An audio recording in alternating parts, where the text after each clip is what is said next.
Hello friends, welcome to my channel. তো আজকে আমরা অনেকদিন পর আপনাদের সাথে আসলাম নতুন একটা ফোনের রিভিউ করতে। তো আজকে বিশেষ করে আমরা কথা বলবো CMM ফোন 1 নিয়ে। তো এই ফোনটার স্পেসিফিকেশন এবং এই ফোনটাতে কি থাকছে তাই নিয়ে আজকের ভিডিওতে আমরা আলোচনা করব।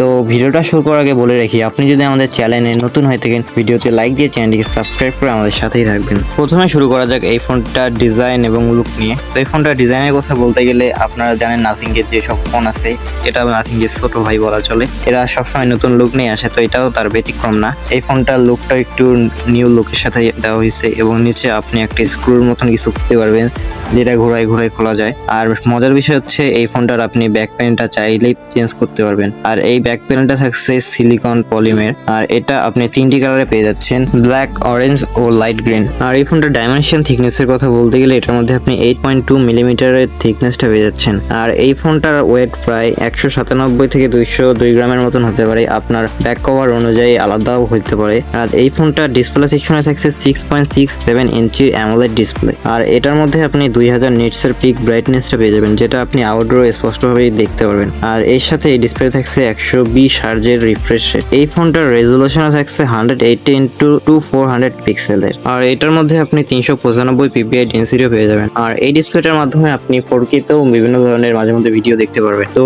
এবার আসা যাক এই ফোনটার পারফরমেন্স সেকশন নিয়ে। পারফরমেন্সের কথা বলতে গেলে এটার মধ্যে আপনি চিপসেটে পেয়ে যাচ্ছেন MediaTek Dimensity 7300, যেটা 4 ন্যানোমিটার আর্কিটেকচারে বিল্ড করা একটি অক্টাকোর প্রসেসর। এটার মধ্যে আপনি জিপিইউ সেকশনে পেয়ে যাচ্ছেন Mali G615 MC2। এই ফোনটা রান করছে অ্যান্ড্রয়েড 14 এ। আর এই ফোনটার মধ্যে আপনি 2 বছরের অ্যান্ড্রয়েড আপডেট এবং 3 বছরের সিকিউরিটি আপডেটের সুবিধাটাও পেয়ে যাবেন। আর গেমিং এর কথা বলতে গেলে এইটার মধ্যে আপনি যেসব PUBG, ফ্রি ফায়ারের মতন গেম আছে ওগুলো খেলতে পারবেন, কোনো সমস্যা হবে না। কিন্তু আপনি যদি একটু হেভি লেভেল বা হাই গ্রাফিক্সের যেসব গেম আছে ওগুলো খেলতে চান, আপনার একটু লেগি ভাব হইতে পারে। তো ফ্রি ফায়ার বা কল অফ ডিউটির মতন যেসব গেম আছে ওগুলো আপনার অতটাও প্রবলেম হবে না, আপনি স্মুথলি খেলতে পারবেন। এই ফোনটা স্টোরেজ টাইপের কথা বলতে গেলে এটার মধ্যে আপনি 6 128 এবং 8 128 জিবির ভেরিয়েন্টটা পেয়ে যাচ্ছেন। এবং মেমোরি টাইপে থাকছে LPDDR4X এবং স্টোরেজ টাইপে থাকছে UFS 2.2। এর মধ্যে আপনি একটি মাইক্রো SD কার্ড ব্যবহারের সুবিধাও পেয়ে যাবেন। এবার আসা যাক এই ফোনটার ক্যামেরা সেকশনে। এই ফোনটাতে মেইন ক্যামেরা থাকছে 50 মেগাপিক্সেলের একটি ওয়াইড অ্যাঙ্গেল সেন্সর,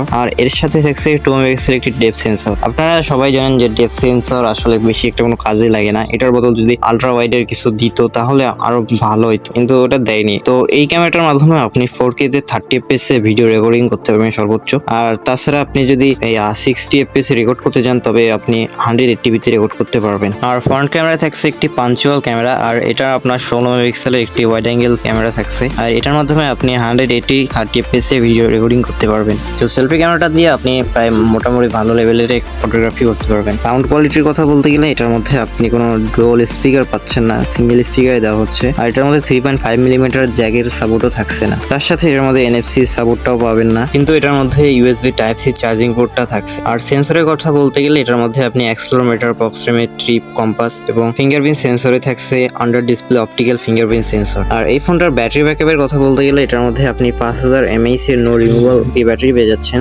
যেটা আপনার 33 ওয়াটের একটি চার্জার দ্বারা চার্জ করতে পারবেন। কিন্তু এই ফোনটার ভিতরে বা বক্সে কোনো চার্জার দেওয়া হবে না, এটা আপনাকে আলাদাভাবে কিনতে হবে। তো এই জিনিসটা আমার কাছে ব্যাড লাগছে, মানে যাদের কম বাজেটের মধ্যে আছে আবার এক্সট্রা চার্জারের জন্য খরচ করতে হবে। আর এই ফোনটার আন্তর স্কোর সন্তুষ্টজনকই আছে, যেটা আপনার বিভিন্ন পারফরমেন্সে ভালো রেজাল্টে দিতে পারবে। তো এত কিছুই থাকছিল যে আমাদের এই CMF। আর এই ফোনটা বাজার প্রাইস এখন প্রায় 26,000 টাকার মতনে, আর কিছুদিন পরে হয়তো 25,000-এ আসতে পারে। তো সব মিলিয়ে এই ফোনটা একটা মিড লেভেলের, যেটা আমার কাছে ভালো লাগছে। এই ফোনটার বিশেষ করে পারফরমেন্সটা যদি 25,000-এর মধ্যে আসে তাহলে মেনে নেওয়া যায়, কিন্তু ক্যামেরা সেকশনটা আছে যেটা আমার কাছে একদমই ভালো লাগেনি। কিন্তু যে ডিজাইনটা নিউ লুকের সাথে আসছে এটা অনেকের হয়তো ভালো লাগবে, আবার নাও লাগতে পারে। আমার কাছে যে স্ক্রুর মতো নিচে যে একটা হুইল আছে এটা একদম কেমন আনইজি ফিল হয়েছে। তো এটা পার্সোনাল বিষয় যে যার। তো আজকের মতো ভিডিওটা এতটুকুই। কমেন্টে অবশ্যই জানাবেন যে CMF ফোন